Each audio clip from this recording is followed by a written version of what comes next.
This episode of the DisCast was recorded on October 22nd, 2014 at discast.us/live. Tune in Wednesdays at 9 p.m. Eastern to watch the show, or watch recorded episodes on YouTube and iTunes. Follow us on Twitter at DisCastShow, tune to the trivia contest, and more. If you're feeling generous, please throw us a donation on our PayPal or our Patreon to get cool prizes. It would really help us a lot. Thank you, and enjoy the DisCast. Please stand clear of the doors. Por favor, manténgase alejado de las puertas. To our new listeners, we welcome you aboard our podcast Highway in the Sky, and hope you've enjoyed the past week. For those of you standing, please hold on to your headphones at all times, and stand clear of the doors. For the comfort of others, no trolling please. Thank you, and enjoy the DisCast. Hey, what is up guys, it is Ryan, and welcome to the DisCast. Today is October 22nd, 2014, and it is shortly after 9 p.m. Eastern Standard Time.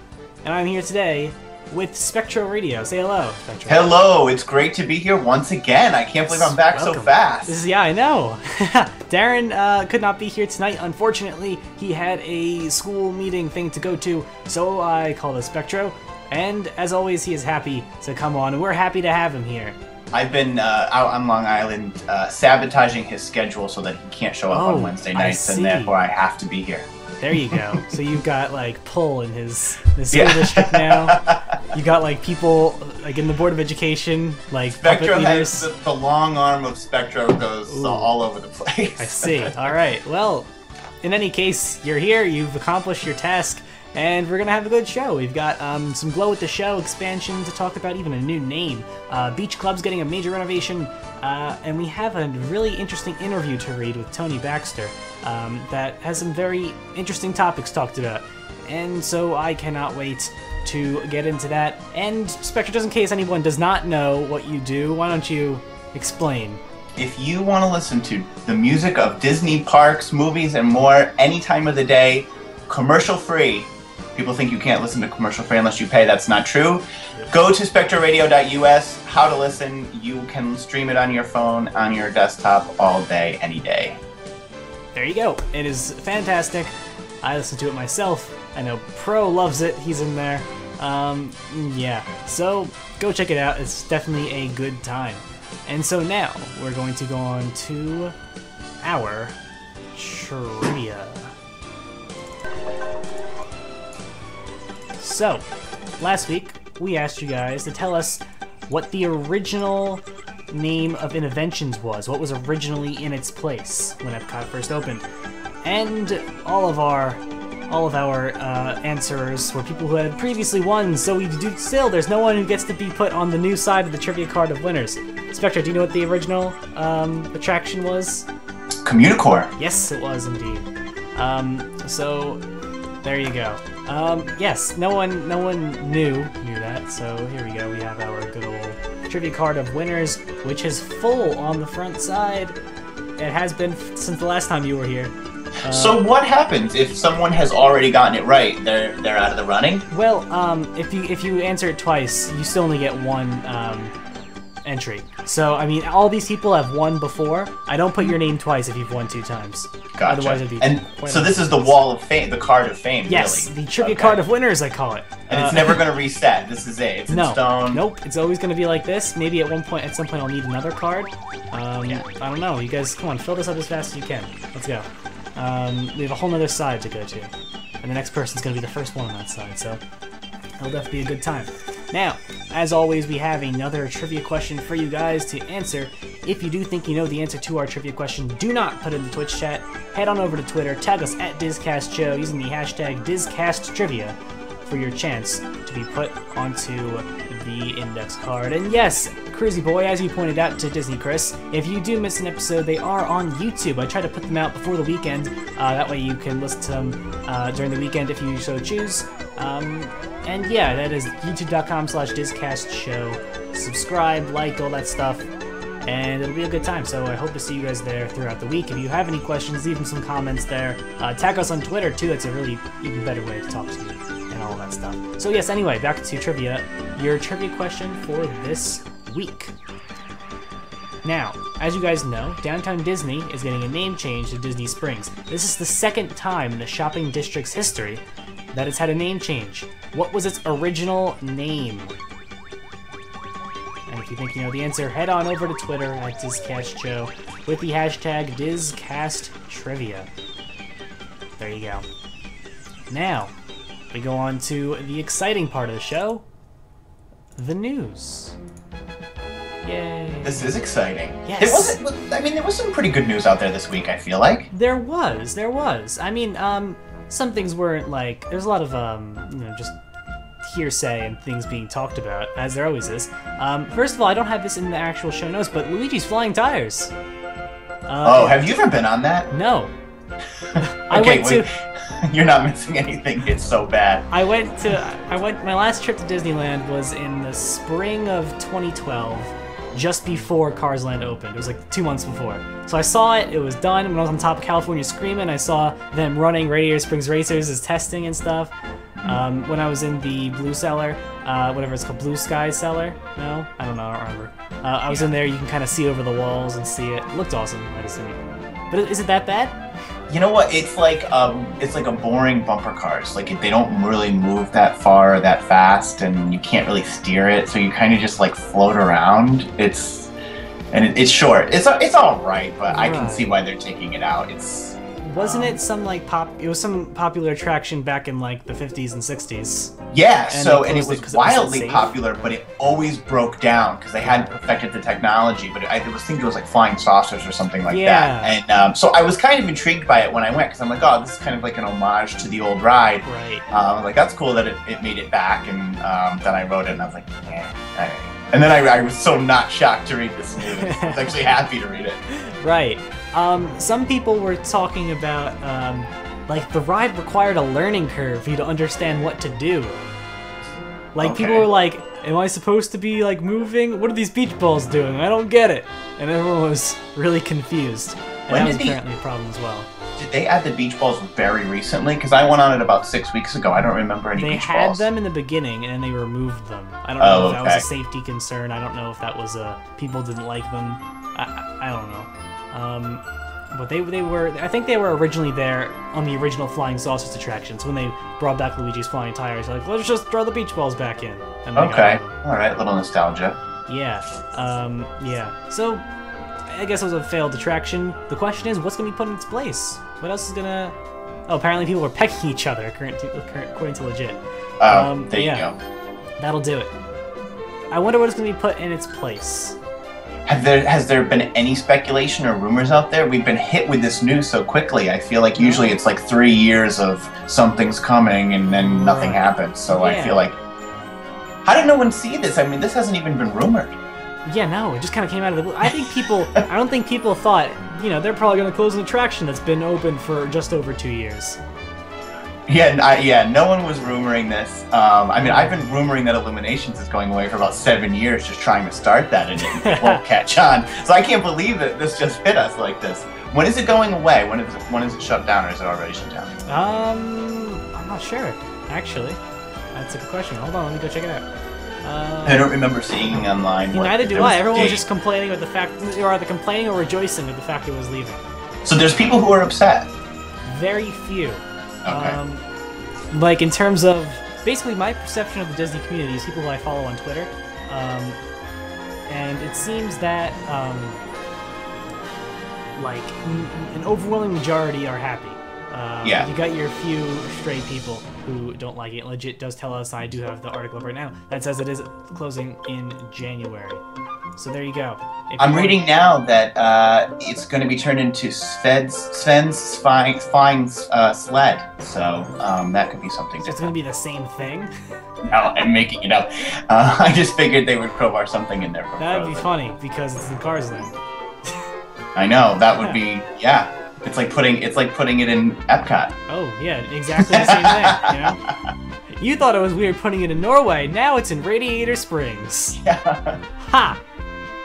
And yes. So next up, we have Glow with the Show news. Now I call it Glow with the Show. That is no longer true. Disney, I guess they liked the idea of Glow with the Show. However, it had some flaws. It's being rebranded. It's being expanded with a new name, Made with Magic. Now, this is starting this fall, actually, so it's going to be very, very recently. They're going to be releasing new items that you can see in the picture on the side of me, in addition to the ears that we all know and love, there's going to be a Mickey glove, there's going to be Minnie Mouse ears, and there's going to be a wand, like the one in Fantasmic, pretty much. Do you have Glow with the Show ears, Ryan, your own set? No, I don't. They're expensive for what they are, let's be honest. Yeah. This is what, when Darren and I were originally talking about, oh god, it had to have been like last October, when they were first starting to actually push it. I think that was the first episode we had the video for. That was the first DisCast episode of video. We were talking about Glow with the Show and how it was getting like actually pushed out. And the biggest complaint was the price. Yeah. So wait a minute. There was the original DisCast episodes were just audio. Oh yeah. I mean, there was a graphic on the screen, but it didn't change. Oh, okay. Yeah, and then late, I think it was, around this time last year, I think it was, around now. I think maybe just before this, I'm not sure. Just after this, maybe, I don't remember. But I got xsplit, and then we made it all cool and video-y and stuff. There you go, I love it. Yes. Okay. But, I think this is a good thing for Glow with the Show, or for what Made with Magic, because I've never seen, other than the promotional materials and videos I've seen, I've never actually been in a park and seen it where enough people have it to make it make a difference. Right. Now, apparently the reason why they're doing like not ear things, like the glove and the wands, is people were complaining that, they can't see what's going on their own heads. Like, it's for other people's enjoyment. Right. Yeah, so it's better if you have it, if you can wave it around and you can enjoy it yourself. Yeah, and also with the wand is really cool. With the wand, you can change the light patterns of other people's stuff. Oh, I didn't realize that was a feature. Yeah, I was reading this, another article that I didn't put into the show notes, but apparently the wand is going to be able to control the color patterns of the other things during the shows, and that seems really cool. So that's something they've already kind of experimenting with that, because the Paint the Night parade in Hong Kong. Did that have you get a paintbrush, and if enough people do the same thing with their paintbrush at the same time, it changes the flow. That's amazing. Colors. Yeah. So I wonder if this is something like that, because allegedly Disneyland is getting its own Paint the Night as part of its 60th. Yeah, heard about so that. Maybe this will this will be what you use instead of a paintbrush. Right. Yeah, because this is going to both Walt Disney World and Disneyland, so that is very, very plausible. Okay. Very cool. Yeah. Now, I also think that having more items, because not everyone wants to wear the mouse ear, so the more items that they can have, people have more of a choice. It might start to permeate the audience a bit more, and then you'll start to see the effect of it in a bigger way than if just 6 people watching Fantasmic have ears on. Yeah. Now all of these are going to be $25. So I mean, still a little steep, but hopefully the fact that there are more items will mean more people will get them, and it'll look cooler when we watch the things with them. I mean, obviously, the one thing that I've actually seen where it looks really cool is the one where the promotional one that you were talking about, where they gave out all the ears, and no one had to buy them, so everyone had them, and it was really cool looking. Yeah. Yeah, how about bow ties? Bow ties, I like it. Bow ties, ooh, like, who wears bow ties? Mickey has a bow tie and a suit. When he, can wear his, like, the dress-up suit. Exactly. Who else wears a bow tie? Donald. Does Donald have a bow tie? I don't think he wears one with that sailor outfit. Alright. Does anyone wear a bow tie? No? How can they make this work? I'm not sure who has a bow tie. I don't know. Jack Skellington, maybe? I don't know. The Halloween exclusive? I don't know. But yeah, so it'll definitely be interesting to see how this is incorporated. This is coming late this month, apparently. Okay, I like it. Yeah. Oh, here we go. No, the Minnie Mouse headband will be available late this month, so like within the week. And then the glove and the wand will be available in late November. So we got a month to go for that. I can't wait. Yeah, I think it's great. It's gonna look cool. I'm probably gonna get the wand, honestly. Yeah. The wand's gonna be the thing I get, and I'm gonna change people, and it's gonna be awesome. I think if I got one of them, it probably would be the wand. Yeah. And the shows you can use this at Walt Disney World are Fantastic Wishes and the Osborne Spectacle of Dancing Lights. and at Disneyland, I believe it's World of Color. And is it at Fantasmic there too? Yes, I think it does. Okay. Is it at the fireworks or no? I don't think so. No, in Paris it's at Disney Dreams Fireworks, but okay. I'm not sure what else. DisneyChris.com weighing in says Donald has a red bow tie with. There you go. I thought he had a bow tie. Proving me wrong. There you go. So there you go. Okay. So. Okay, so yeah, there you go. Make it Donald's bow tie. You got a Perfect. mini thing. You got 3 Mickey things. You have a mini thing and a Donald thing. The gloves look pretty cool, I guess. Yeah. Yeah. Now, there you go. Made with magic. I'm interested to see how that goes down. Next up, we talked about it a few weeks ago, but at Hollywood Studios, Big Hero 6 is coming, where you can meet Baymax and the kid, Hero. I forgot his name for a minute. Here's an artist's concept of what the meet and greet area is going to look like. Apparently they're going to be in the park by mid-November. We do not have a specific date yet. And it is going to be at the Magic of Disney Animation, where you can currently meet Wreck-It Ralph and Vanellope from Wreck-It Ralph. I guess, this is supposed to be the next big Disney Pictures movie, and I was reading a lot about this movie. Apparently, the rendering system they're using to render all the animation is, like, in beta still. Like, it wasn't fully done. Okay. Because I guess the problem arises when you can't allocate your staff to working on both this renderer and the movie if the renderer is not going to be used in the movie. It's just not efficient.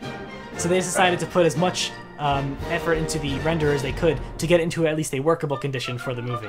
Okay. Yeah, and there's like a ton of new lighting engines and a bunch of, nerdy stuff that a lot of people don't care about. A lot of people don't even think about when they're watching the movie. But I think it's cool. Are we going to be able to see a noticeable difference between this and some of the other CGI animation that's already been out there, you think? I don't know. You know a lot more about this than I do. I mean, honestly, I feel like these are the kinds of things that unless you're a huge animation buff, you probably won't notice it. Like, you might subliminally notice it. It's like a slight increase. And honestly, as things get more realistic, you don't you don't notice things when things are really realistic. You notice when things aren't. Right. So if you can't notice like a difference between what you would expect the light to do and what actually happens, that's a good thing. Yeah, probably. There's been a lot of improvements made to how light operates in the animation and how light goes from its source to everywhere else, how it fills up a room, where the shadows are. Things that you'd find in any kind of an animation or a video game, something like that. Just a very interesting rendering engine. Okay. And, yeah. I don't know too much about animation myself. I just know some things about software and computers, and so that I can kind of apply. So it's gonna be cool. And this movie seems like it's gonna be really good, based on the previews I've seen. I'm pumped. Yeah, they're promoting it really heavily. I was out at an Ohio State football game this weekend, and they had an inflatable, that big hero. Max. That's the name, Big Max? Okay, and it was like, it had to be 30 feet tall. It was so huge. Yeah. Is it a college football game? All right. Yeah, I was like, okay, I didn't know this was the target audience, but here you go. I guess, sure. So, it's coming out on November 7th in theaters, so Yes. I guess mid-November is a safe date for them to say. You gotta have a couple days for people to see it. Right. Funny how now they're doing this after the movie releases, whereas Frozen had it like 2 weeks before the movie released. Yeah. Frozen was in Epcot 2 weeks before the movie was out. And then the movie came out. Then there were crazy long lines, and like, oh, wait a minute, Norway isn't really ready to support this much of a crowd. Oops. And then they moved into Magic Kingdom, where the wait didn't change. It only got worse. Yep. So, I wonder if there were crowds. Were people interested in meeting them before they had seen the movie, do you think? Was it just like, oh, here's something to do, or? I don't know. I mean, no idea. At that point, I was uninterested in Frozen. Until like the launch trailer started coming out, that's when I actually got interested in it. Yeah, until I saw it, I was like, I don't care about this. Right. Yeah. But I was thoroughly surprised by that. I wasn't really excited for Frozen. When I went to Wreck-It Ralph and I saw the first preview, I'm like, this is weird, because the initial preview had nothing to do with the story, nothing to do with anything. It was just Olaf and Sven. Olaf not talking, so it seemed like it wasn't like a, it was very different from how the movie turned out. Right. And I don't know if you know, but in that launch trailer, I picked this up when I was watching the movie for like the 5th time. The scene where Sven almost bites off Olaf's nose and all that animation, all of those animations are the same ones used at the end of the movie during the pre-credit scene. Oh, really? Yeah. Oh, okay. Interesting. Obviously, rendering is a lot of stuff to do, so if they can reuse things, they will. Yeah. And that was just a trailer, so who cares? Oh, wow. I had no idea. Yeah. I picked that up like my 3rd or 4th or 5th time watching the movie, so it wasn't something I realized first time. But, yeah, so Big Hero 6, Meet and Greet, coming to Disney's Hollywood Studios, replacing Ralph and Vanellope. They've had quite the run. And, yeah, so I'm pumped for the movie. Can't wait. Great. Yes. Not as pumped as I was for Wreck-It Ralph at this point in his cycle, though. Being a gamer, I guess, I'm a little partial to that, but... Yeah. Alright, so next up, Beach Club. It is a Epcot area resort near the boardwalk. Ooh, look at that picture. You really get a perspective when you see these kinds of pictures from kind of off the ground about how close everything is. So you see Beach Club, you see I think is the land right behind it, and then the Spaceship Earth. It's really... Yeah, they do such a good job of immersing you that you don't realize how close you actually are to things. I know. Until you start seeing like the perspective, the bird's eye view perspective. Yeah. It's crazy. And I think it's about a half-hour bus ride to go from the Beach Club to Epcot because the weird way the roads go. So yeah. You could walk, honestly. Oh yeah, I think you would always walk. I've taken the bus because I was doing a Run Disney race and you couldn't have to take the bus. But I was like, God, are we still on this bus? We're next door. Yep. So, but anyway, back to what the story's about. The Beach Club is getting a major refurbishment. It's going to be closing in the winter of 2014, and it's going to be reopening 20 months later. So this is kind of like, well, I mean, the resort's not closing. The refurbishment is starting this winter and is ending, 20 months later. It's going to be like Polly, how they're closing the parts that are being refurbished and they're going to reopen them as they're done, and things like that. And apparently they're just going to be refurbishing apparently all the guest rooms, the public areas, and they're also going to kind of do some remodeling to make things look better. The theme's going to stay the same. They're just bringing some more decor, getting things that are more fresh in there. I mean, keep in mind, this resort opened in 1990 and it hasn't had any changes since at all. So it's time. Which is surprising because if you walk into the lobby, it doesn't feel dated to me at all. It feels very contemporary. I mean, it's its own style. It's not modern, but it doesn't feel out of date. It feels like it's been kept up well. It's not a lot of wear and tear. I was really impressed by it. Yeah, Beach Club looks really, really nice. I haven't stayed there before, but I visited, and I mean, I'd love to stay there. It looks great. Obviously, the pool with the sand, and that's always fun. Yeah. Are they adding DVC suites? I did not hear about that. I mean, I would think that Disney should not add rooms. Instead, try to fill the rooms they have. It's kind of been the trend in tourism in general, I guess, and Disney's been hit by it as well. More rooms is not the answer right now. I think after Polly, there's not going to be a major DVC room creation for quite some time. Because I don't think it's necessary. I think if anything, they need to diminish rooms and sell what they got.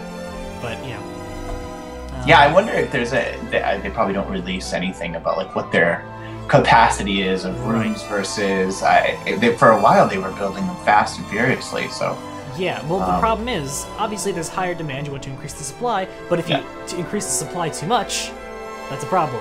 And I think we've gotten a lot in 5 years. Right, I think that's exactly the problem here. Not even like 5 years. I think on a broader scale, like I don't know, post 9/11. Yeah, they've kind of been increasing rooms. Meanwhile, the demand for travel has decreased. Disney came out of the 90s like, we're on top of the world, nothing can stop us now. And, you know, then the economy. So, yeah, that's kind of the deal with that. So, yeah, the refurbishment's going to be done in stages, much like Polynesian.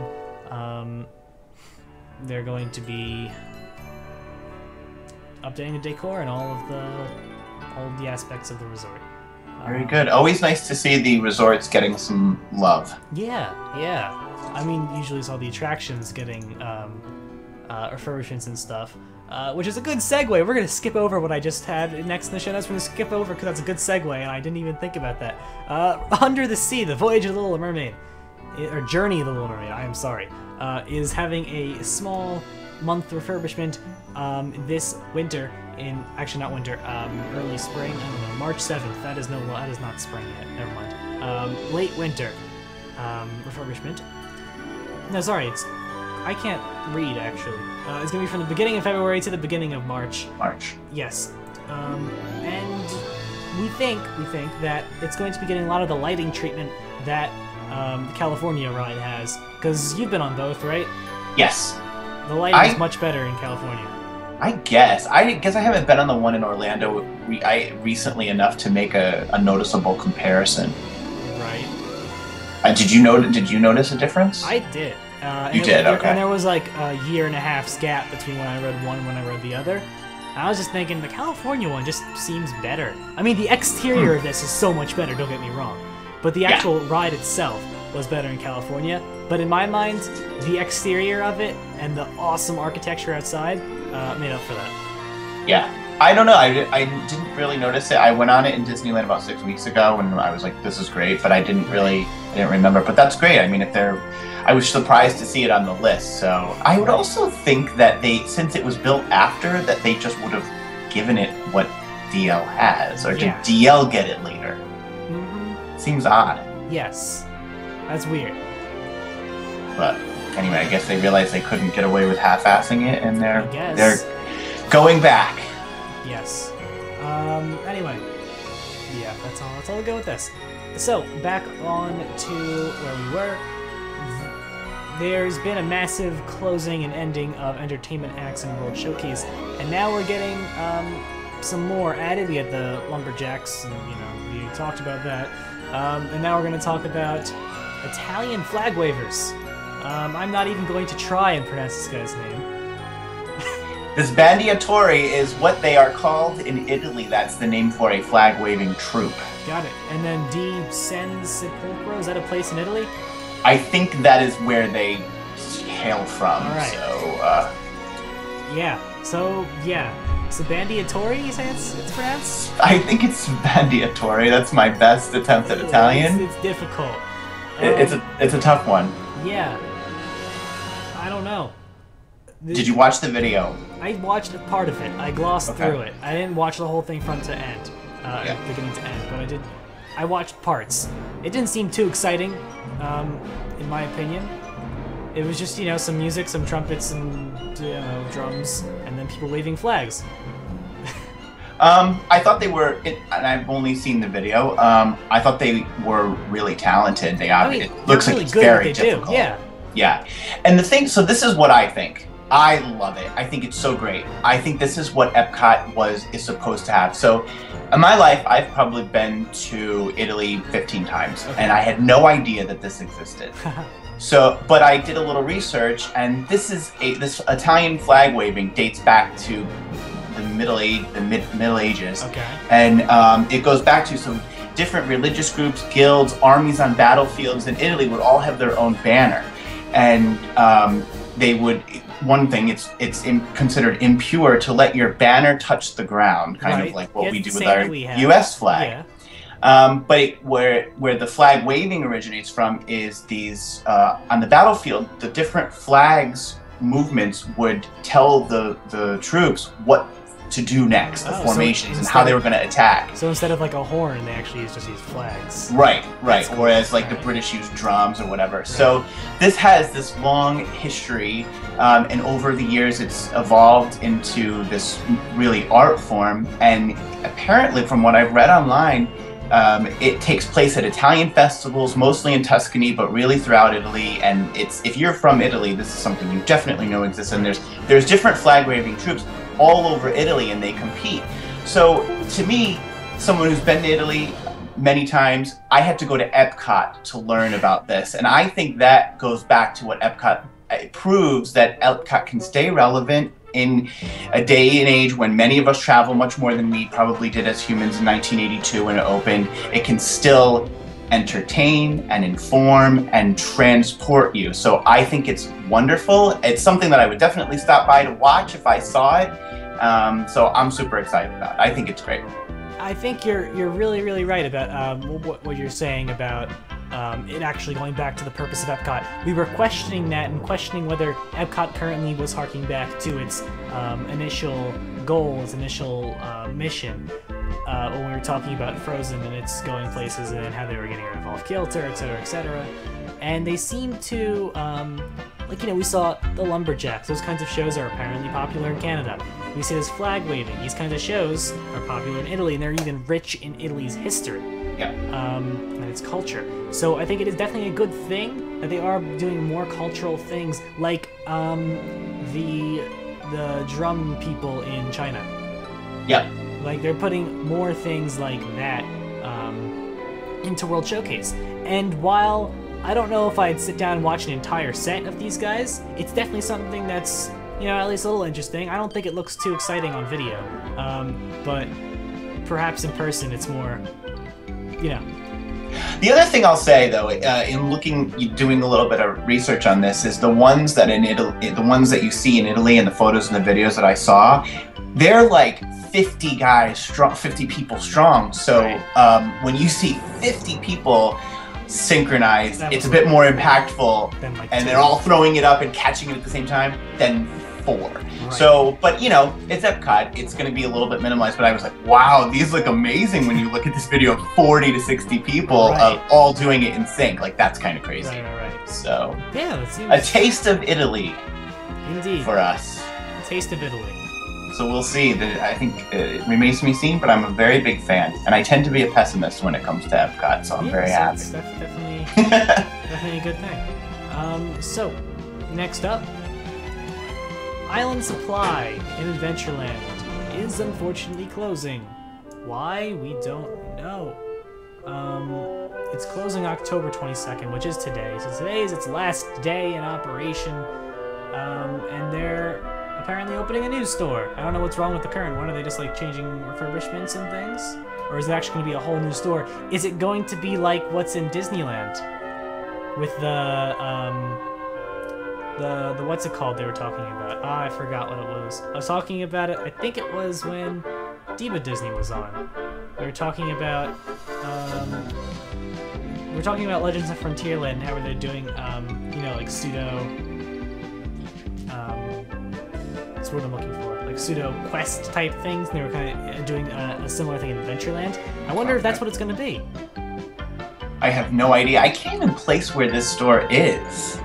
It's... like, when I see the image, I'm like, okay, I guess I've been in there. Right, yeah. I mean, I've definitely been in there before. I don't know if it has any exclusive merchandise or not, or if it's just like your generic store. Yeah. But apparently what's in there is going to be relocated to other stores in Adventureland, so it can't be anything too important. Okay. I don't know. We're gonna have to see what comes in its place. Is it going to be some kind of a new interactive store? Is it just gonna be a same old run-of-the-mill store with just a refurbishment? Yeah, no clue. But we'll stay on it.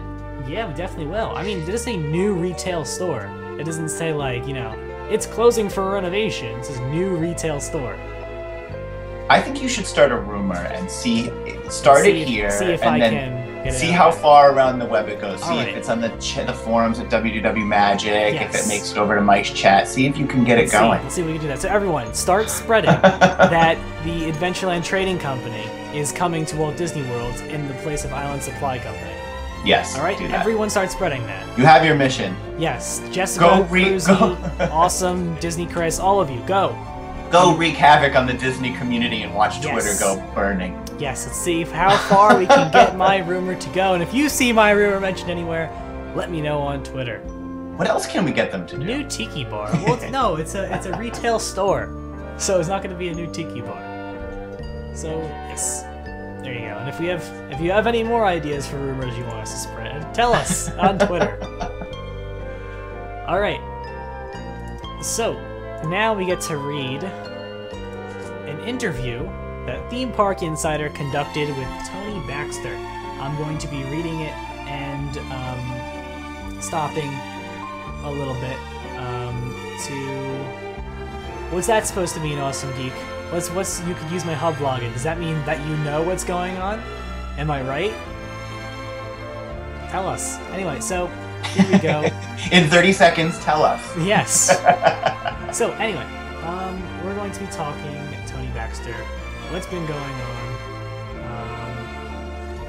So the question was asked to Tony about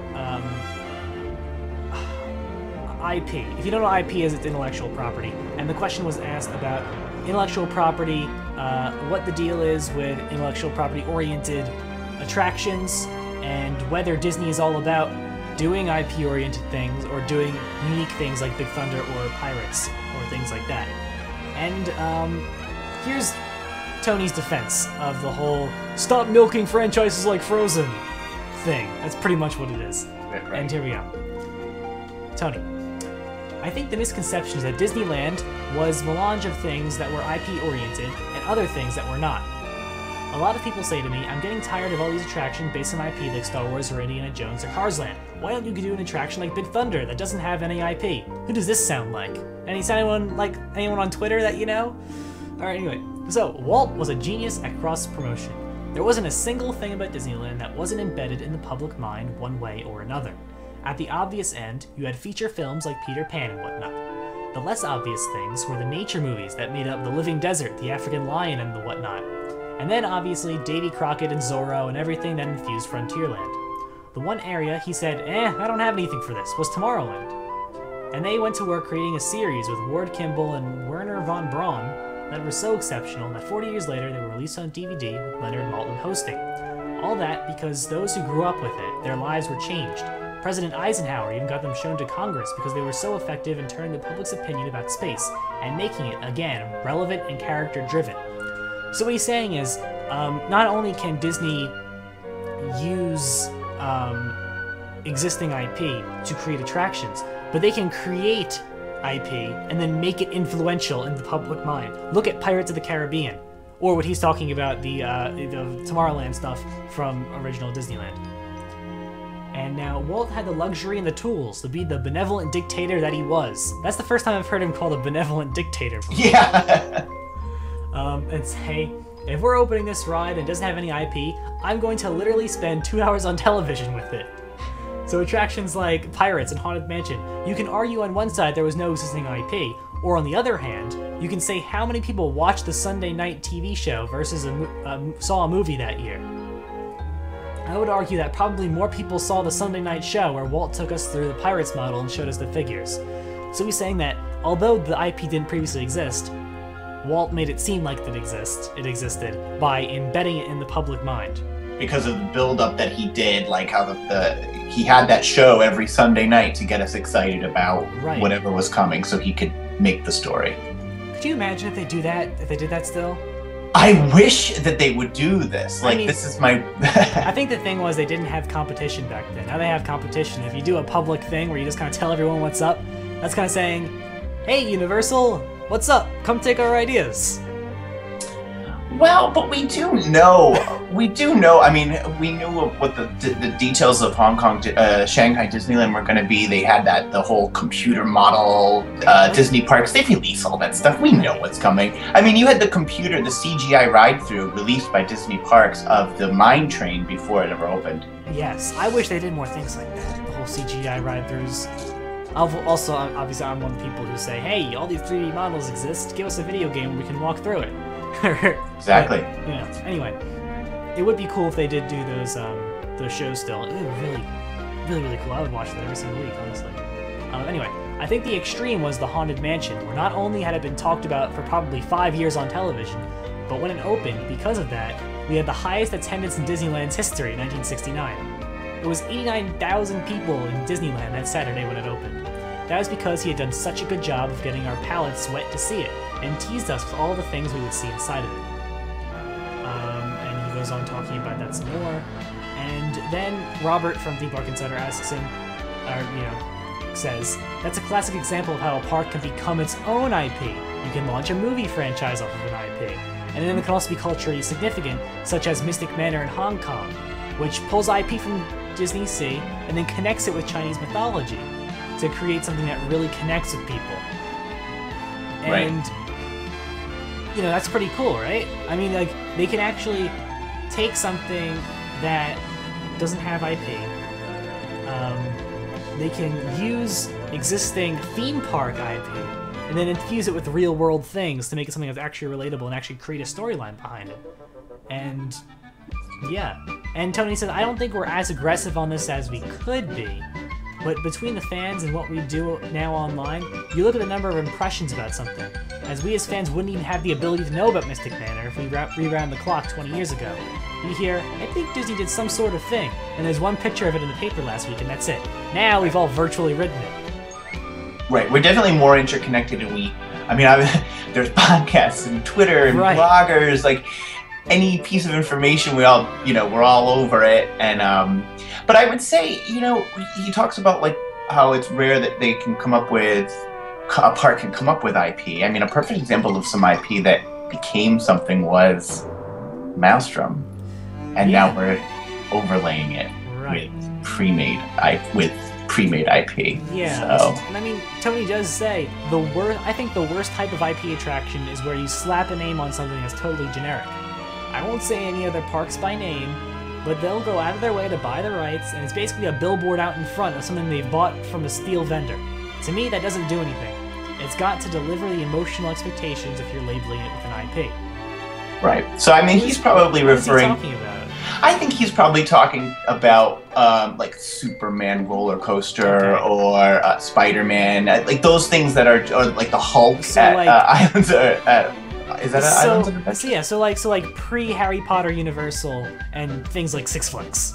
Right, exactly. And you know, he's talking about... I don't know if he's talking about Dinosaur kind of being the same thing as Indiana Jones, but with not a franchise associated with it. They actually were supposed to have a franchise associated with it.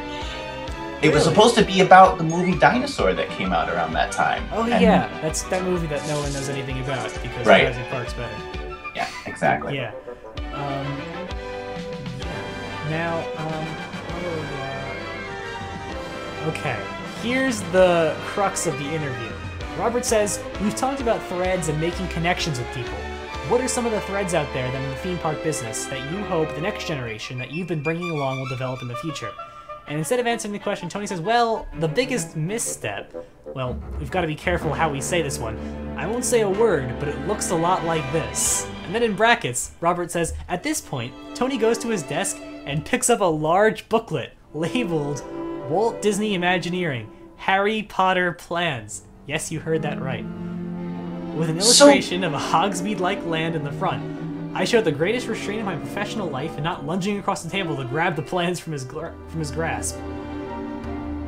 Disney had plans for Harry Potter before Universal bought the rights. This is amazing. I mean, it's fascinating. Yes, I was like, what? When I read this, how?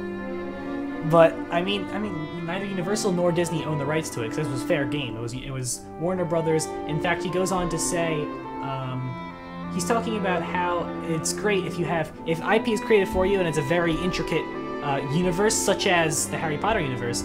It makes sense to take that and create a memorable experience, an emotional, memorable experience based on it, as opposed to the Hulk roller coaster. Right. You know, he's saying, you know, J.K. Rowling was so thorough in creating a believable world. It was just like Disney in the theme parks or whatever. Things like Remembralls and Howlers, all these things, they were so classic in the way the word was constructed, they stick in your brain.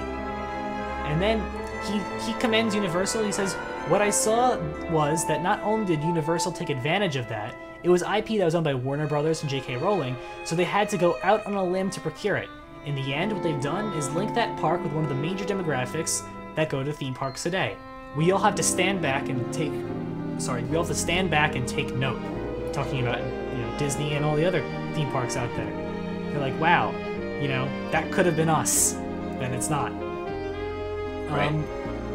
How bad do you think it has to feel to be a Disney executive who knew that this planning was going on by Imagineering and then didn't buy the rights? And what happened? Who who didn't greenlight it? Like, where did it stop? Was there a bidding war and Universal beat that? Like, what? I want to know more about this. Well, I mean, I think Tony's pushing the envelope with saying what he already said in this. I think you're absolutely just right. saying that this existed is more than anyone would like him to do.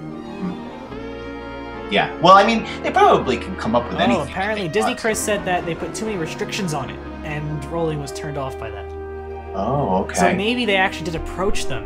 And they said, no, but, you know, theme parks sound cool. And Universal's like, yo, what's going on? Do you think that's what happens? According to DisneyChris.com, who is a wealth of information tonight, J.K. Rowling turned Disney down. All right. So do you think she said she turned them down, then went to Universal? Universal, or do you think Universal's, you know, corporate spies somehow found out that Disney was approaching them, found out that she said no, and said, "Ha, our turn." I have no idea. Or did she have it out there? Well, I mean, I didn't know. Don't know. I mean, I guess we just have to wait 30 seconds, and Disney Chris will tell Very us. true. Very true. It must be really frustrating, especially since that sort of was a catalyst for so much of the construction and innovation and things that they've been putting into the park ever since Harry Potter came along. I mean, he even alludes to it later that you know everyone it's easy to fall asleep. The competition is good for it now, and that was one of the things that got Disney off their ass and had them putting more into the parks. But now, the question is hold on about the competition. Now, Darren and I have talked about at length about the theme park wars and how they're always good for us to be able to get new stuff, and they're good for the companies too. Because if you think about it, he says that competition is a good thing. If there's no competition, you'll just get comfortable. You'll fall asleep, as he said. You'll stop trying to create better and better content, and you know, with this competition, with Universal getting the rights to do Harry Potter and creating this world, you know, like, this competition is keeping the ecosystem healthy and allowing for more things to be done. So what were you saying about,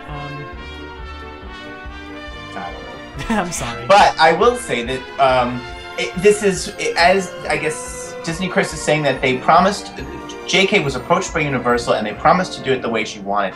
And that makes me, all I'm sitting here thinking is saving Mr. Banks. She's like the PL Travers. She even uses just the two initials.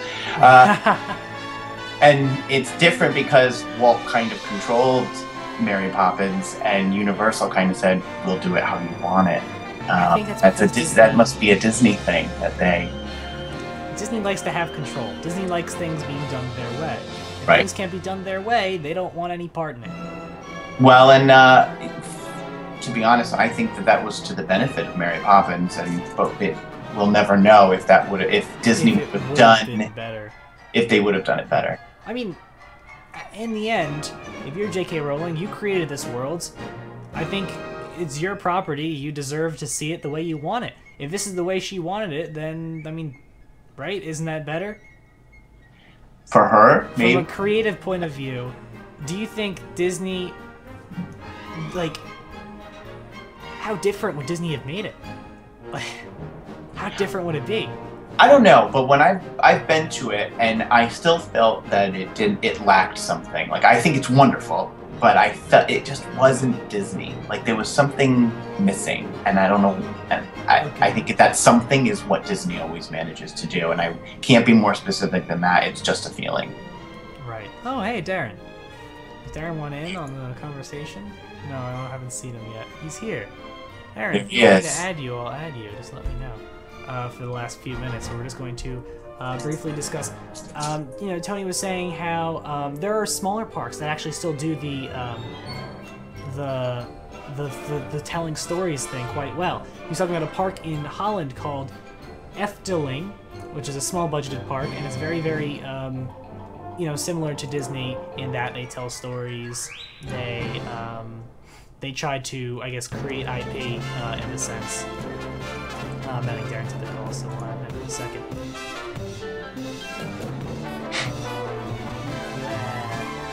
Oh, hey. Hello, Darren. Oh, my God. How are you? It's crazy stuff. Crazy stuff. Crazy stuff. Yeah, I had to speak. I didn't say much, but Okay. yeah, I'm here now. What are we talking about? We're talking about the interview that I sent you with Tony Baxter that you read. Yes. Summarize. Yeah. Well, pretty much we're talking about the inclusion of IP in theme parks, whether it's a good thing or a bad thing, how it should be done. And Tony was basically his point on it was, well, the people who say you should make more rides like Big Thunder or Pirates or Haunted Mansion, they don't understand that, like, by the time they were released, it was already like an IP because the way Walt publicized it so much. And then they were talking about how getting external IP isn't necessarily a bad thing, like Harry Potter, how that worked out so well. And then they actually, like, Tony Baxter put out a book of Walt Disney Imagineering's plans for Harry Potter, and said, well, you know, we missed out on that one, and we just have to stand by and watch Universal. If I could butt in. Sure. Do you understand how difficult it is to come up with something completely original without any sort of IP already, like, it's incredibly hard. Preemptively invested in? Like, So I mean, hard. any sort of company, trademark, idea, possibility of might even resembling something could be considered an IP, right? Right. Yeah. Like, for example, Mission Space, right? That's an original ride, but it's the IP of NASA and whatever No, organization. that's different. I don't think, no. No, I'm saying... It's not, like, no. I'm like, not really. Yes. I understand what you're trying to say, but... What am I trying to say then, so I Okay. can correct you on it, because you're clearly wrong. I think, like, NASA doesn't create intellectual property, you know? NASA... No. The National Aeronautics Space Administration, that acronym is intellectual property. I guess? Right? So, now there could be an original concept based around this, but getting an original frame for something is extremely difficult. Next to impossible, actually. Okay. Right? So, continue. Okay, now, of course, it's different nowadays than it was in the 1950s and 60s when Disneyland was taking shape, as there wasn't a with the rise of digital media, you see so many new IPs created all the time that it does become harder, as you said, to create a more original idea. And you know, Tony's talking about this smaller park in Europe, which actually does a great job of doing the Disney-like thing. And like what Which park is he referring to? What? Which park is he referring to? It's a small park in Holland called Efteling. He's been there tons of times. He loves it, and he's it's very similar to the way Disney does things, with a much smaller budget. They create, you know, their own IP per se, and you know, they create, you know, rides like Pirates, rides like It's a Small World, things that they've created, and it actually turns out really, really well. And of course, not every amusement park and theme park are the same. In Tony Baxter's mind, there's a big difference between amusement parks, theme parks, and then storytelling Disney-style parks. This just in, Tony Baxter does not believe that Disney is a theme park. Right. It's its own thing.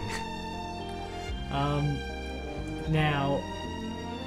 It's gauged away from that, though, clearly. Yeah, I know. That's like, I'm just saying, you could take that quote out of context and do whatever you want with it. Now, he says Tony says he loves going to them, but he's not a fond practitioner of either one of the two, amusement parks or theme parks, that is.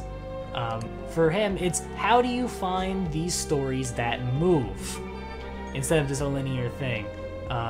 You know, like making a theme park is a lot different than making a movie. A movie is just a linear thing. It's there, case closed. But in this, yes, you can create a linear storyline in like a ride, but you also need to create a more general storyline as an experience.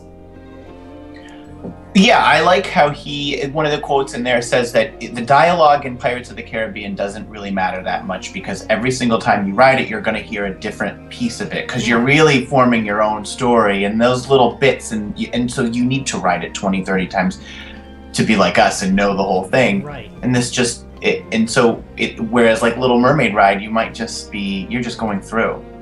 Yes. Now, there's only a few movies that you want to watch 20 times, right? But there's Frozen. Because a movie is just like because a movie is just a linear storyline, does not change. Now, like an amusement park attraction and a well, that's not necessarily true, right? Movies can be done in layers, where every time you watch it, you can get some sort of different take from it. Like each time you watch. Well, like but when I say linear, I mean what's happening doesn't ever change. But what you know is happening could change between the first time watching and the 8th time watching. Yeah, a well-made movie. A well-made movie. There's kids, like little kids like the Muppets, but then when you become an adult, you like it, and you like it for a completely different set of reasons, right? So, but there's not every theme park makes rides that you need to ride 20 times. Not every production company makes movies you want to see 20 times. And Disney, and Tony's saying that it's critical that you make this happen, that you make something that is re-rideable, almost like the trend we're seeing towards video games, how we're moving away from linear storylines and making things that have replayability and make people want to play the game multiple times. Because once again, you want people to fill their own narrative.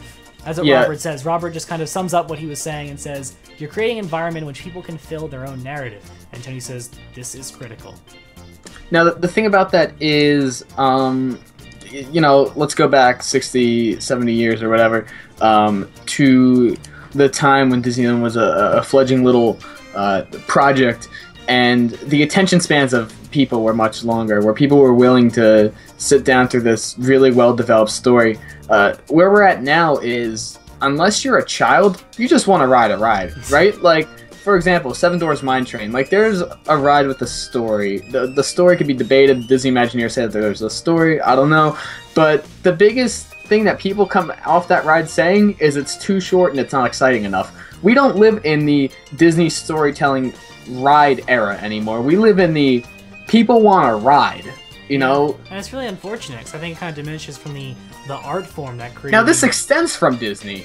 This all started with Disney back in, I'd say, the Eisner era, back when your pre-shows began becoming a thing, where you were given this story like straight up front. So when you got to the ride, let's say Rock and Roller Coaster, when you get to the ride, you got the ride and you're done. But all you got to do is sit through that few-minute pre-show. Same thing with Tower of Terror, the original Test Track, even Mission Space, although iffy with that one. The pre-show is a very valuable tool. I don't think it's diminishing from the story of the ride. If anything, I think it's a valuable tool in telling the story. No. It's giving you the story of the ride, and then there's just the ride. It's dividing up the ride. Whereas if you take something like Pirates, you're going through the story. Like, there's no story presented to you by the time you're entering. And so we've reached this era with theme park attractions, which I'm going to call Disney a theme park because that's what it is, despite what Tony Baxter says in all of his infinite wisdom. We're just not at that stage of ride development anymore. I think maybe we aren't at that stage of ride. It may not be what we're getting, but I think that audiences still like it. They definitely still like it, and there's still the option there. Now, Darren, I just wanted to debate what you said about pre-shows and dividing rides, because I have a slightly different opinion. I think it's more like, yes, it can do that. Do I think Disney does it in that way? No. I think what's happening is... Rock and Roller Coaster to an extent, yeah, kind of. But with something like Test Track, the pre-show, that could have been given to you on the ride on the little screen, and it would have been like just as... But it wasn't. But it's the same thing. Just one way gives you a lower guest capacity. Like that way you're still getting the story. It's basically an introduction to the story in which you're going through the Test Track. Well, looking at Rock and Roller Coaster, you could argue both ways. You could say, well, here's what's going on and here's the action. Or you could say, like, it's all one story, that's just one action part. Like, that's the action scene of a movie. Yeah. And yes, Disney Crest, to an extent, I think you're right, how they're devolving and they're becoming more like these generic slap-on a label things that Tony Baxter's talking about. And it's a very unfortunate thing, but, hopefully that we could still have those gems that pop out that have original stories, that have original ideas that can still flourish, because they will still flourish if they make them. I was reading an article a few months back by it was written by two people. One was a German engineer, and the other was an English poet. And it was more of a conversation than it was more of a debate. Okay. And the engineer happened to work in the theme park industry, and they were both arguing that they were both storytellers. And the way that the argument was presented from the guy who writes for a living, who is a poet, who is a rhetoric scholar, he made some very solid points in that when you're writing something, when you're making a physical story, it's very open, right? Okay. But when you're doing something even visually, like, we call movies a story, but it's somebody's interpretation of a story being presented to you. The script is a story, but what you're seeing on screen isn't a story, because it's somebody forcing something. It's somebody forcing their views upon you. Now, whether that's the intention or not, that's a completely different situation. But from a writer, I would not call the theme park industry or anything involving theme parks a story. Okay, now, I think I understand the poet's argument. I get where he's coming from. And I think it does apply for something like a movie. When you start talking about a theme park, let's just say it's a themed area, right? Let's just say you're walking down Diagon Alley in Universal Studios, right? Mm-hmm. I think things around there can give you a sense of a story that you can interpret yourself. You can go walk around, you can read newspaper clippings from the Daily Prophet, you can see advertisements for certain things in windows, go into a shop, and you can create your own story. It's 100% formulated. Like, that's what somebody wants you to see. Right, but you can extrapolate your own thing from that, and someone else might think, if I ask you, walk down Diagon Alley, now give me a brief summarization of the current events of this world. Two different people can give me two different answers. Now, if I say, watch this movie, give me a brief summary of the current events of this world, they're going to give me very similar things.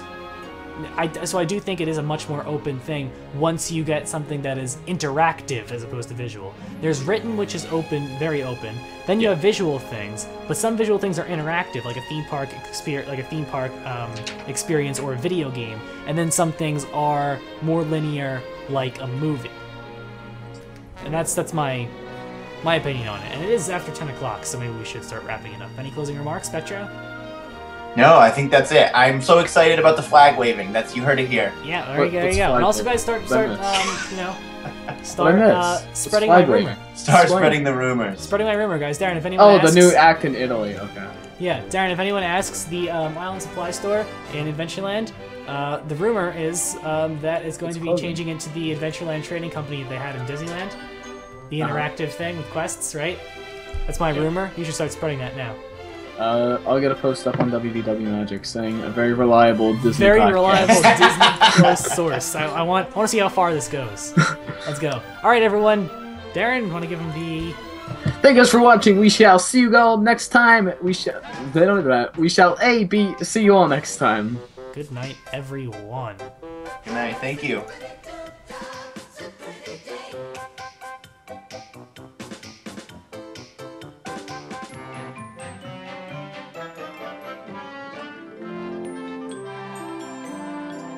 All right, guys.